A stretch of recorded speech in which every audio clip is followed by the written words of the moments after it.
Hello, and in this 5-Minute Friday I wanted to address a question that's shown up a few times in the forums, and that is, once you've exported a mission to Google Earth so that you can preview it, how do you make sure that the view that you're getting matches the drone that you have?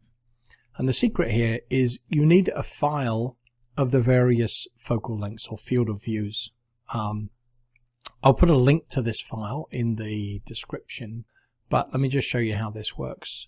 Once you have this loaded, you can pick a particular drone. So I'm going to, just for effect, I'm going to pick a Mavic Pro standard field of view, right? So I'm going to just do that. And when you double click it, it's going to take you to, it's going to sound weird, but it's going to take you to the Eiffel Tower.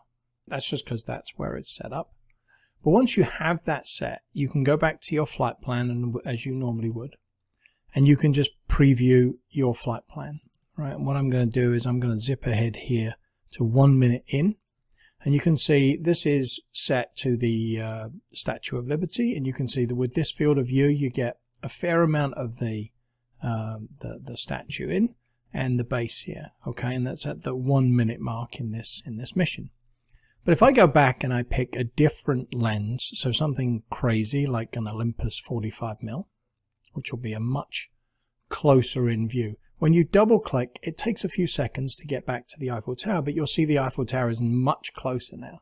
And when I go back to my flight and I run it and I jump through to, a minute in, you'll see the field of view is much more zoomed in now. So all you really need to do is find the camera that you're interested in. I usually use a Mavic 2 Pro, so I'm going to say Mavic 2 Pro full field of view. It'll take me back to the Eiffel Tower. And once I'm back at the Eiffel Tower, I've set the field of view just by double clicking. I can now go back to my flight plan, jump forward to 1 minute. There it is. And you can see the field of view now is correct. And that should be, I don't know that it's 100% accurate, but it will certainly be more accurate than just not even knowing what field of view you're going to use. Hope you found that helpful. If you did, please feel free to leave a comment, or if you have any questions, leave those in the comments as well.